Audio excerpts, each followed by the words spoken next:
And in essence, I'm getting right back here today. It's only about 14, 15 minutes, so you know what? I'm going to give you my 30 minutes worth.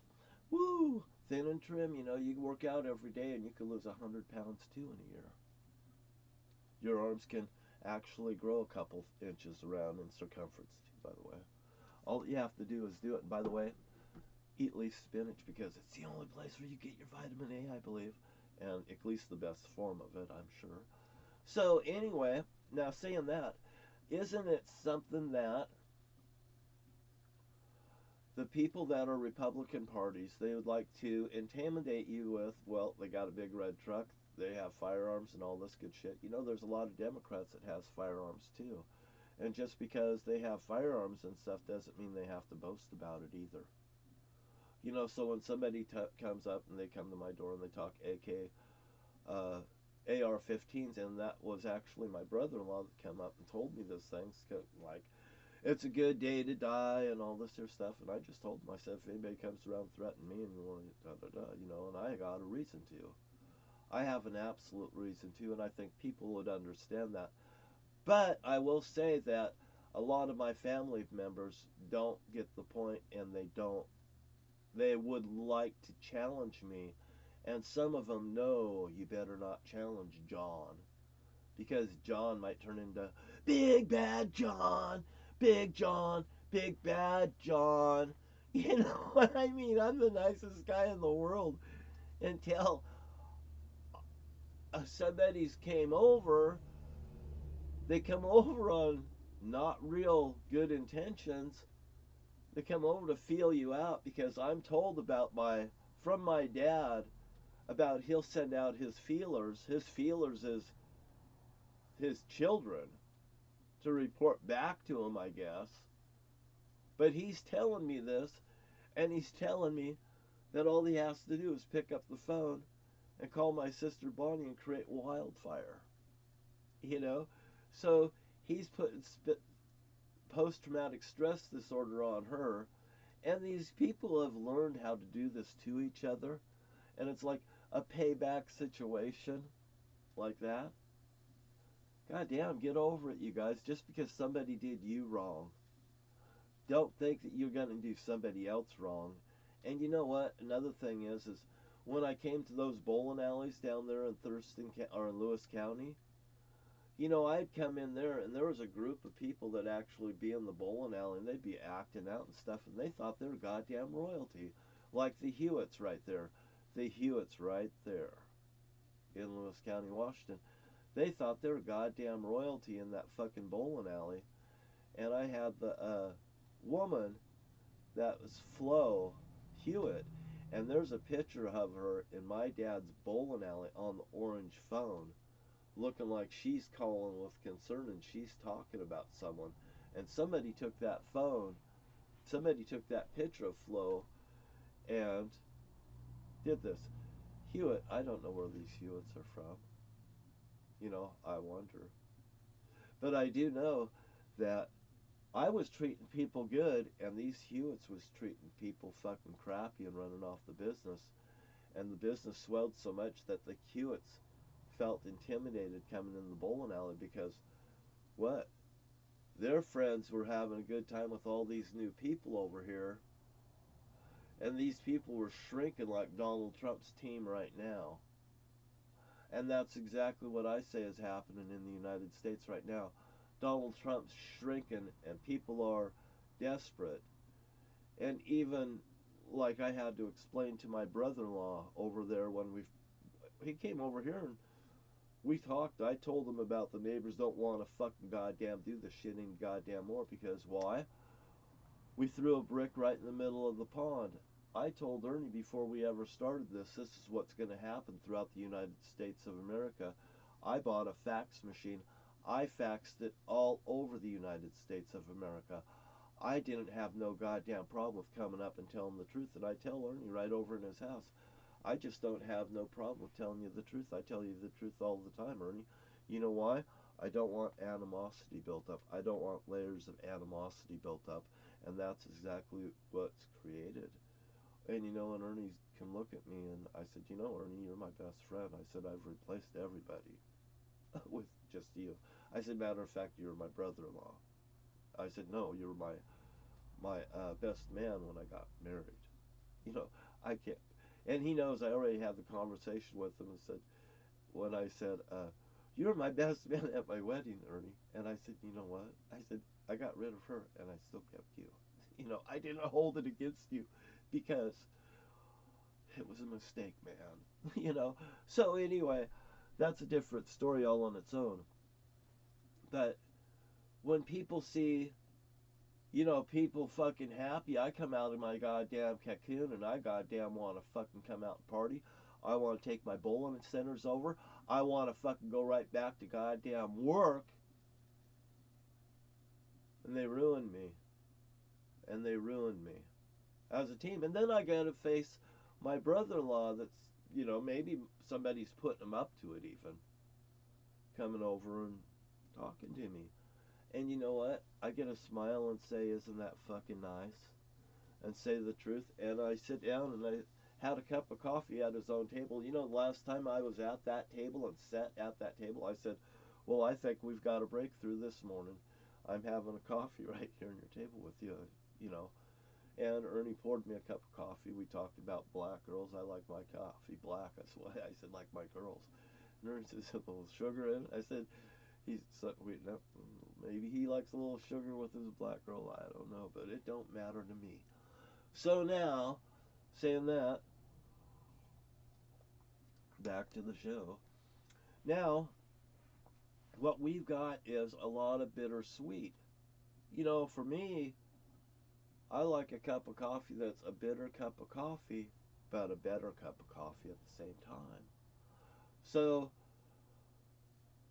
anyway, you know, I end up having a good conversation with Ernie. Ernie's got to go to town pretty soon, you know. He says, I got to go soon, you know. I said, well, you know, thank you for the coffee. I put my coffee in the sink, you know. I mean, I literally talked to him about the last time that I could remember sitting at a table with a friend, and that was Elwin Armstrong.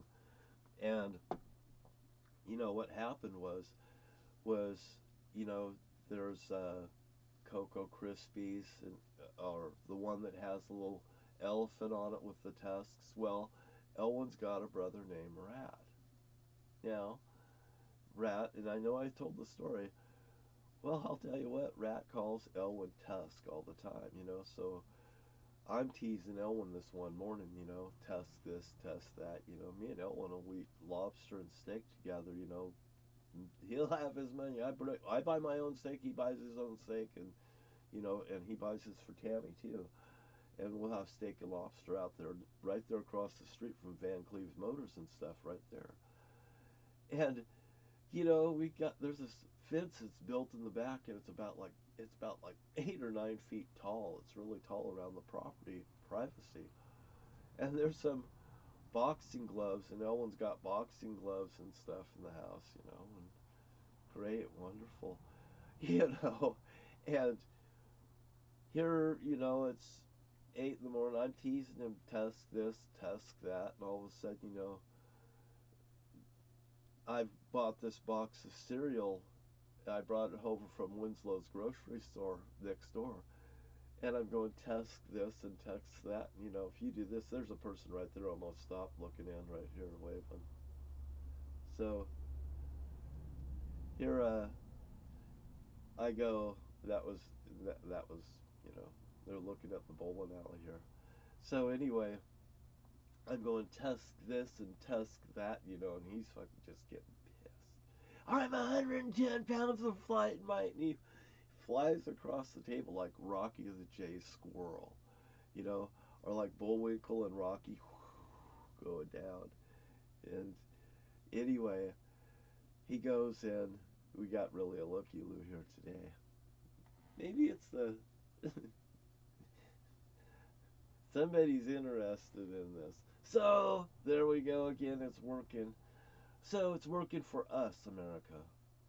So he jumps over the table like Rocky the J Squirrel. We're over there in the corner, you know, and he's, dude, it's not hurting me or nothing. Tammy comes in, get out of the house. You know, he's got these, you know, gloves. And he's got brothers that's none of them are actually all from different of dads. The mom is a Heinz 57, or you know, the dad is a good dad, but dad hangs out with Francis, but all the kids are from different people, you know. So Rocky comes over. Rocky's Rocky, and Rocky comes into Elwin's house one day, and he takes those gloves and he takes them and he just pops them across Elwin's face. Come on, let's go in the backyard, let's fight, you know. And it's like Tammy's going, Elwin, no, don't do it, don't do it. And I'm like, I'm behind Tammy, and Rocky just about throws Elwin out the back door. I mean, I don't know what's going on. Rocky's fucking Tammy is what's going on between the three of them, because later in life, boy, oh boy, Elwin won't talk to Rocky. Rocky won't talk to Elwin. I think Elwin and Rocky will talk to each other now. They're over, this incident. So, but Rocky just goes out and fucking, beats Elwin up in the backyard and just fucking punches Elwin. He lands on the ground and stuff. He's pulling himself up. Jesus Christ, I'm gonna kill you. 110 pounds of fighting might. And Rocky just keeps fucking knocking him down, and Elwin's wife saying, Elwin, no. Stop, Elwin, don't get up. What do you mean? And I mean, that kept it up until one of them never fucking got up anymore, and it was Elwin. So I watched Elwin and Rocky go out in the backyard. I mean, there's lots of things that would happen there in Morton, Washington. You don't call the cops when you have a good fight. You just have a good fight. You just don't call the cops. Anyway, thank you for your time, and you have a great day. I just thought I'd reminisce with you about a good time when I was a kid. It's pretty goddamn fun. It's fun when you can beat up people and you don't get the cops called on you. So when somebody comes up, they want to fucking stand up and get fucking hurt, don't think I'm going to call the cops. I'm just going to beat you up for coming over and screwing with me. That's exactly what I tell anybody. And by the way, if somebody lures me into their house and they want to do something to me, they better fucking hope they kill me, because the next person, they're going to get it. Anyway, thank you for your time, and you have a great day. My name's John Wright. You know what? Aflac. I feel that people should have Aflac. Anyway, we'll talk to that maybe later. But anyway, good morning, America. Good morning. Don't ask what your nation could do for you. Wonder what you could do for your nation. When your neighbors are acting out in such a degree and they look like it's not us, and they're weirdos and giving you the evil eye. Call their bullshit, because you know what? I think there's a lot of hypnosis that's going on. I think there's a lot of mind control going on. And there's a lot of people like Donald Trump saying that the numbers are incredibly distance what reality really is. And Donald Trump is not really living in reality. Or he is living in reality. He's so desperate that you go along with it because he's losing everything. He's finally came to the end of his rope, that little pitiful motherfucker. Is the blue pin, is the red pin? Liar, liar, motherfucker. The lying Republican Party is at the end of their ropes, and that's why they're acting the way that they do. Republican Party, why don't you live up with it and say, Jesus Christ, the fucking nightmare's over, and just get along and come back and get some help. We want you. Here, reconditioned people are welcome too. You have a nice day. Thank you, Count. Thank you very much. You come down to the bowling alley, I'll give you a bowling lane. I guarantee you're going to beat people left and right.